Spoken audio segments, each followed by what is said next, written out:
quite some time now, there has been a growing buzz and even a raging controversy around one big question. Can the supremacy of US dollar as the world's premier reserve currency be challenged? The debate picked up steam when the idea of an alternative reserve currency was floated at a BRICS summit. That's Brazil, Russia, India, China, and South Africa. But before we jump into the present, let's take a quick trip back in time. What exactly is a reserve currency, and how did the US dollar, famously known as the greenback, become the king of global trade? Now, this topic can get pretty complex and layered, but we at the Global Headwinds will try to make it as simple as possible. But before we dive deeper, if you find this kind of content interesting, hit the like button and share your thoughts in the comments box after the episode. Your feedback keeps these discussions alive. Now back to the story. In ancient and medieval times, trade ran on barter, that is, goods were exchanged for goods. Things changed when paper currency came into the picture in the late 18th century. Europe led the shift to paper money, which was convenient, but there was a catch. People didn't trust it. To fix that, governments began guaranteeing their paper money with gold and silver reserves. This was the birth of what we now call the gold standard. By the early 19th century, Britain, with its mighty navy and a sprawling empire, rich in resources, had gold flowing in from its colonies, especially India. With so much gold at its disposal, the Bank of England issued paper money backed by gold stored in its vaults. The formula was simple. More gold meant more banknotes, and more banknotes meant more purchasing power. As a result, the British pound sterling became highly sought after across the globe, eventually becoming the de facto reserve currency. But here's the twist. While people around the world trusted the pound, the gold actually backing it stayed locked away in British vaults. That gave Britain enormous leverage, the power to control global trade with a currency they alone guaranteed. But all good things come to an end someday. The British currency dominance lasted until World War I.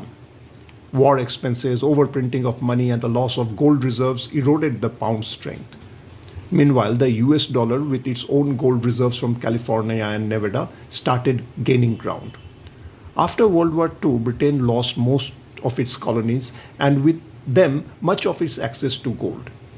That's when the US dollar stepped in as the world's primary reserve currency.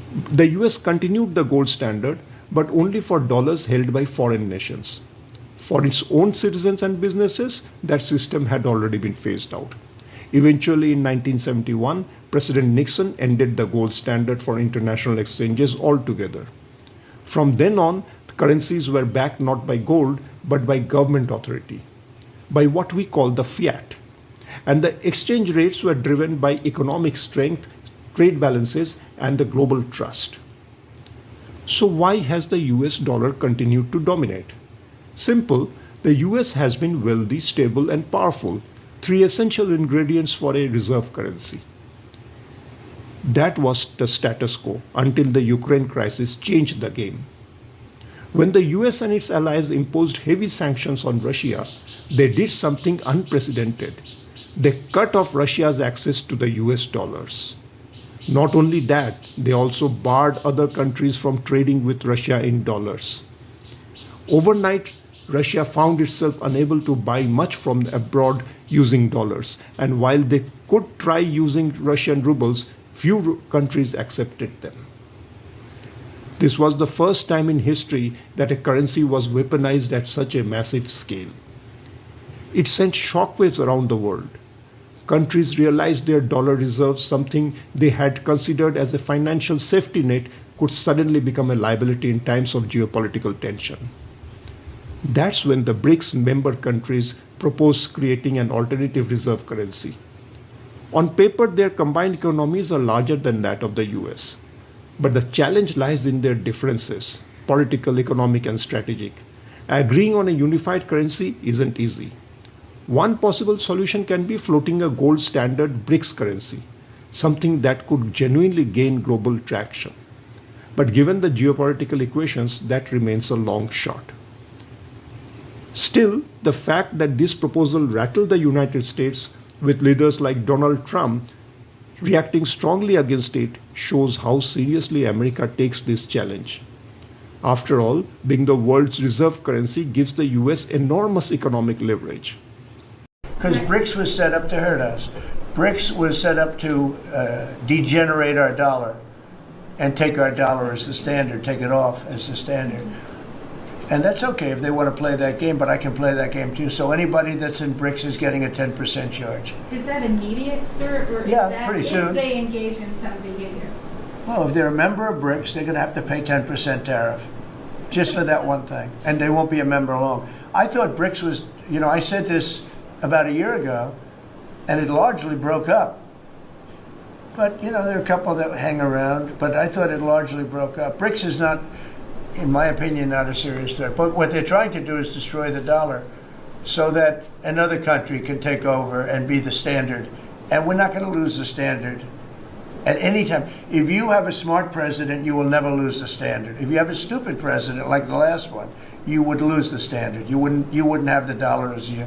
And if we lost the world standard dollar, that would be like losing a war, a major world war. We would not be the same country any longer. We're not going to let that happen.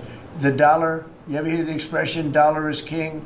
The dollar is king. We're going to keep it that way, okay? And I'm just saying, if people want to challenge it, they can, but they're going to have to pay a big price. And I don't think any of them are willing to pay. So will the US dollar lose its crown anytime soon?